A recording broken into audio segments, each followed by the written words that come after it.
श्रीमद् भगवद गीता अध्याय 3 श्लोक नंबर 15। कर्म ब्रह्म उद्भवम विद्धि ब्रह्माक्षर समुद्भवम तस्मात् सर्वगतम ब्रह्म नित्यम यज्ञे प्रतिष्ठितम।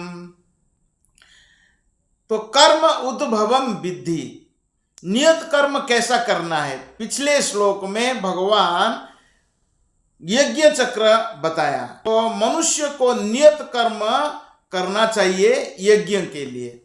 तो कर्म कैसे करना कौन बताएगा न वेद बताया। कर्म ब्रह्म उद्भवम विद्धि, विधि बताया गया है वेदों में कैसे नियत कर्म करना चाहिए। ब्रह्माक्षर समुद्भवम, वेद कहां से आया है। वेद साक्षात परम ब्रह्म श्री भगवान से प्रकट हुआ है। ऋग्वेद, यजुर्वेद, सामवेद तथा अथर्ववेद भगवान के श्वास से उद्भूत है। तो भगवान अपने श्वास से बोल सकते हैं। तो लोग का प्रश्न रहता है कि ये लिखित रूप से किसने कहा।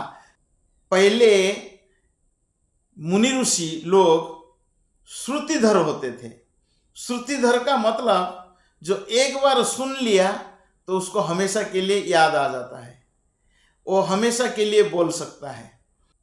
कलयुग का प्रभाव में, कलयुग में श्रुतिधर कोई नहीं रहेगा। तो कलयुग में कल क्या खाया हमें आज याद नहीं। कल का तो बता सकते हैं, लेकिन 10 दिन का पीछे हम क्या खाया किसी को आज याद नहीं है, क्योंकि सब भूल जाते हैं। तो इसीलिए व्यासदेव ने कृपा करके वेदों को लिखित रूप में लाया है। तो कई लोग बोलते हैं भगवान सर्वव्यापी है, सर्वव्यापक है, सब जगह स्थित है। अगर भगवान सब जगह स्थित है तो मंदिर में ही क्यों।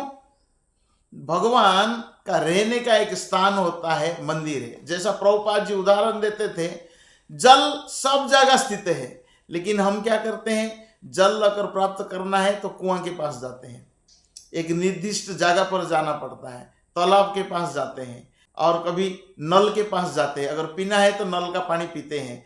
तो जल प्राप्त करने का एक निर्दिष्ट स्थान होता है। उसी प्रकार भगवान सब जगह सर्वव्यापी है, सर्वव्यापक है, सब जगह स्थित है, लेकिन मंदिर में अर्च विग्रह के रूप में भगवान स्थित है। और कोई व्यक्ति अगर अर्च विग्रह को मार्बल पत्थर का मानता है, उसको पत्थर नहीं मानना चाहिए, क्योंकि भगवान उसमें स्थित है, कोई मार्बल नहीं है। अर्च शिलाधीर, अगर कोई अर्च विग्रह को शिला मानता है, पत्थर मानता है, तो ये एक प्रकार के अपराध है। हम जब राधा कृष्ण का दर्शन लेते हैं अर्च विग्रह के रूप में, स्वयं स्थित है, प्रतिमा नाई तुम्ही साक्षात ब्रजेंद्र नंदन। भगवान कोई प्रतिमा नहीं है, मूर्ति नहीं है, साक्षात कौन है, ब्रजेंद्र नंदन, नंद नंदन कृष्ण है। वो मंदिर में विराजमान है, तो हर मंदिर में भगवान स्थित है। तो हम इसीलिए मंदिर में भगवान का अर्च विग्रह के रूप में दर्शन करते हैं। तस्मात् सर्वगतम ब्रह्म, ब्रह्म परम ब्रह्म मतलब भगवान सब जगह स्थित है, सब वस्तु में दर्शन कर सकते हैं। नित्यम यज्ञ प्रतिष्ठितम, इसीलिए सर्वव्यापी ब्रह्म यज्ञ कर्मों में सदा स्थित रहते हैं। और चैतन्य महाप्रभु कलयुग में यज्ञ करने के लिए एकदम सरल विधि बनाया है।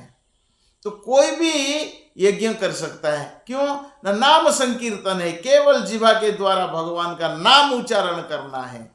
हरे कृष्णा कृष्णा कृष्णा हरे हरे, हरे राम राम राम हरे हरे। श्लोक नंबर 16। एवं प्रवर्तितं चक्रम नानुवर्तयति अघायुरिंद्रिय आरामो मोघम पार्थ सजीवति। हे प्रिय अर्जुन, जो मानव जीवन में इस प्रकार वेदों द्वारा स्थापित यज्ञ चक्र का पालन नहीं करता, वो निश्चय ही पापमय जीवन व्यतीत करता है। ऐसा व्यक्ति केवल इंद्रियों की तुष्टि के लिए व्यर्थ ही जीवित रहता है। एवं प्रवर्तितम चक्रम, इस यज्ञ चक्र को न वर्तयति इह, यह जो उसका पालन नहीं करता है, अघायुर इंद्रिय आरामो, जो इंद्रिय आसक्त होकर पापमय जीवन व्यतीत करता है, मोघम पार्थ सजीवती, ओ इंद्रिय की तुष्टि के लिए व्यर्थ ही जीवित रहता है।